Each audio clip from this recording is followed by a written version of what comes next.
എല്ലാവരും ഓണത്തിൻ്റെ തയ്യാറെടുപ്പുകളിലാവും അല്ലേ? അപ്പോൾ ഞാനിന്ന് വന്നിട്ടുള്ളത് ഒരു ഉണക്കറിയുമായിട്ടാണ്. നമ്മുടെ പച്ചടി തന്നെ. അതിനുവേണ്ടി ഒരു 1/4 കഷ്ണത്തോളം വെള്ളരി എടുത്ത് ചെറിയ കഷ്ണമാക്കി നുറുക്കി എടുത്തിട്ടുണ്ട്. അതിലേക്ക് 3 ചെറിയ പച്ചമുളക് അരിഞ്ഞു കൊടുത്തിട്ടുണ്ട്. കറിവേപ്പിലയും ചേർത്ത് കൊടുത്തു. ഈ വെള്ളരിക്ക വേകുന്നതിന് വേണ്ടി മാത്രം ആവശ്യമായിട്ടുള്ള വെള്ളം ചേർത്ത് കൊടുത്തു. ആവശ്യത്തിനുള്ള ഉപ്പും ചേർത്ത് കൊടുത്തിട്ട് തീ ഓൺ ചെയ്ത് അടച്ച് വെച്ച് ഒരു ഹൈ ഫ്ലെയിമിൽ ആദ്യത്തെ 5 മിനിറ്റും പിന്നീട് തീ കുറച്ച് വെച്ചും വേവിക്കാവുന്നതാണ്. അരപ്പിന് വേണ്ടിയിട്ട് തേങ്ങ, ചെറിയ ജീരകം, ചെറിയ ഉള്ളി എന്നിവ നല്ലതുപോലെ പേസ്റ്റാക്കി അരച്ച് മാറ്റി വെക്കുക. 1/4 ടീസ്പൂണോളം കടുക് എടുത്തൊന്ന് ചതച്ച് മാറ്റി വെക്കുക. തൈര്, നല്ല കട്ട തൈരിനെ കട്ടയില്ലാതെ ഉടച്ച് ഒന്ന് മാറ്റി വെക്കുക.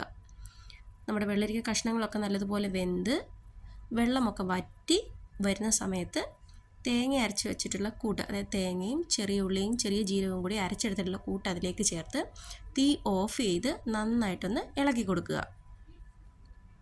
ഇതിന് ശേഷം നമ്മൾ തീ കത്തിക്കുന്നേ ഇല്ല. ഇപ്പോൾ ആ കൂട്ടിനൊരു ചെറിയ ചൂടുണ്ട്. ആ ചെറിയ ചൂടോടുകൂടി തന്നെ തൈരും കൂടി നമ്മൾ അതിലേക്ക് ചേർത്ത് കൊടുക്കുന്നുണ്ട്. എന്നിട്ട് നന്നായിട്ടൊന്ന് ഇളക്കി കൊടുക്കുക. ഇത് ഒന്ന് ഇളക്കി ചേർത്ത് കഴിഞ്ഞാൽ ഇളക്കി കൊടുത്തു കഴിഞ്ഞാൽ ഉപ്പ് പാകത്തിനുണ്ടോ എന്ന് നമുക്ക് നോക്കാവുന്നതാണ്. നോക്കിക്കഴിഞ്ഞാൽ ക്രഷ് ചെയ്ത് വെച്ചിട്ടുള്ള കടുകും കൂടി ചേർത്ത് ഇളക്കി മാറ്റി വയ്ക്കുക. പിന്നീട് നമുക്ക് വേണ്ടത് ചെറിയ ഒരു പാനെടുത്ത് അതിലേക്ക് നല്ല വെളിച്ചെണ്ണ ഒഴിച്ച് കൊടുക്കുക. കടുക് ഇട്ട് കൊടുക്കുക. കറിവേപ്പിലയും വറ്റൽമുളകും ചേർത്ത് കൊടുക്കുക. അതൊന്ന് വാടി വരുമ്പോൾ നമുക്ക് ഈ എടുത്തു വെച്ചിട്ടുള്ള പച്ചടിയിലേക്ക് ചേർത്ത് കൊടുത്ത് ഒന്ന് ഇളക്കി കഴിഞ്ഞിട്ടുണ്ടെങ്കിൽ അടിപൊളിയായിട്ടുള്ള പച്ചടി റെഡി ആയിട്ടുണ്ട്. ഈ ഓണത്തിന് ഈ രീതിയിൽ എല്ലാവരും ഒന്ന് പച്ചടി ഉണ്ടാക്കി നോക്കൂ. അടിപൊളി ടേസ്റ്റാണ്. ഉറപ്പായിട്ട് നിങ്ങൾക്ക് എല്ലാവർക്കും ഇഷ്ടപ്പെടും. Thank you for watching.